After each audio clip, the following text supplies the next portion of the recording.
اللہ تعالیٰ نے ارشاد فرمایا، میں زمین میں اپنا ایک خلیفہ بنانے والا ہوں۔ تمام مخلوقات میں ہلچل مچ گئی۔ سب کے ذہن میں یہی سوال تھا کہ زمین پر اللہ کا نائب کون ہوگا؟ فرشتے زمین پر اس سے پہلے جنات کا فساد دیکھ چکے تھے، تو انہوں نے حیران ہو کر اللہ رب العزت سے عرض کیا، کیا تو زمین میں ایسے کو خلیفہ بنائے گا جو فساد کرے گا اور خون بہائے گا؟ حالانکہ ہم ہر وقت تیری تسبیح اور پاکی بیان کرتے ہیں۔ اللہ تعالیٰ نے ارشاد فرمایا، میں وہ جانتا ہوں جو تم نہیں جانتے۔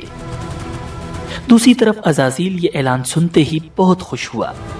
وہ بہت کانفیڈنٹ تھا کہ اللہ کے ہاں اس کا جو مقام ہے، اس لیے اب اس زمین کی خلافت تو اسے ہی ملنے والی ہے۔ لیکن پھر ایک ایسا واقعہ ہوا جس نے سب کو حیران کر دیا۔ اللہ تعالیٰ نے حضرت اسرائیل علیہ السلام کو حکم دیا کہ وہ زمین کے مختلف علاقوں سے مٹی جمع کریں۔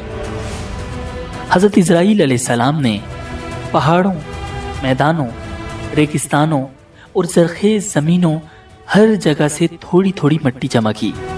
یہ مٹی مختلف رنگوں کی تھی، کسی جگہ کی مٹی نرم تھی اور کسی کی سخت۔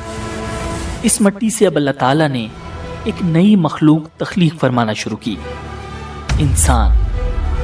جب پہلے انسان کی تخلیق مکمل ہوئی تو اس کا نام رکھا گیا آدم۔ پھر اللہ تعالیٰ نے ان میں روح پھونکی اور یوں انسانیت کی ابتدا ہو گئی۔ اب تمام مخلوقات کی نظریں حضرت آدم علیہ السلام پر تھی کہ ان میں کیا خاص بات ہے، وہ کیسے سب سے ڈیفرنٹ ہیں۔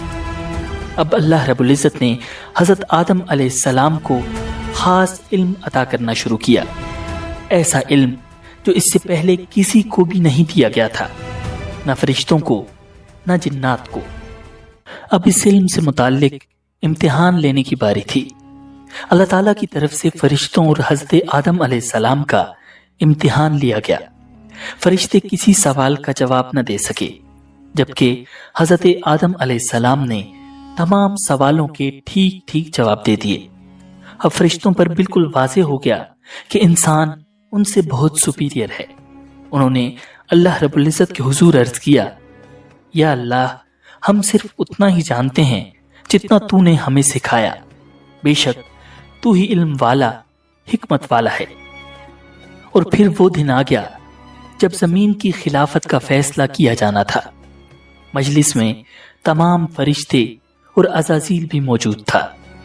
عزازیل کے دل میں انسان کے خلاف حسد کی چنگاری بھڑک رہی تھی، مگر اسے اپنی عبادت پر بہت ناز تھا، اور وہ سوچ رہا تھا کہ آدم تو بیچارہ مٹی سے بنا ہے اور میں آگ سے بنا ہوں، میں ہی یقیناً اللہ کے نزدیک افضل ہوں، خلافت تو مجھے ہی ملے گی۔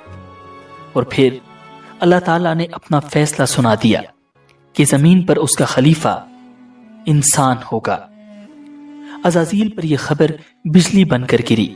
وہ شوق میں چلا گیا، اس کی آنکھیں غم اور غصے کی وجہ سے سرخ ہو رہی تھیں۔ اب اللہ رب العزت نے تمام فرشتوں اور عزازیل کو حکم دیا، آدم کو سجدہ کرو۔ اللہ رب العزت کے اس حکم کے ساتھ ہی تمام فرشتے فوراً سجدے میں گر گئے، سوائے عزازیل کے۔ کسی کی مجال نہ تھی کہ اللہ کے حکم کا انکار کرے، مگر وہ بدبخت گردن اکڑائے غصے اور تکبر کے ساتھ کھڑا ہوا تھا۔ دربار خداوندی میں سناٹا چھایا ہوا تھا۔ اللہ تعالیٰ نے پوچھا، تجھے کس چیز نے روکا کہ تو سجدہ نہ کرے جب میں نے تجھے حکم دیا؟ ابلیس نے تکبر سے جواب دیا، میں اس سے بہتر ہوں، تو نے مجھے آگ سے پیدا کیا اور اسے مٹی سے۔ اللہ رب العزت نے نہایت جلال سے فرمایا، نکل جا یہاں سے، تجھے یہ حق نہیں کہ یہاں تکبر کرے، یقیناً تو ذلیلوں میں سے ہے۔ اب وہ عزازیل ابلیس بن چکا تھا، مردود اور شیطان، مگر بجائے شرمندہ ہونے یا توبہ کرنے کے، اس نے اللہ تعالیٰ سے ایک حیران کن درخواست کی، مجھے قیامت تک مہلت دے دے، جس دن انسانوں کو قبروں سے اٹھایا جائے گا۔ اللہ رب العزت نے فرمایا، جا تجھے مہلت دی گئی۔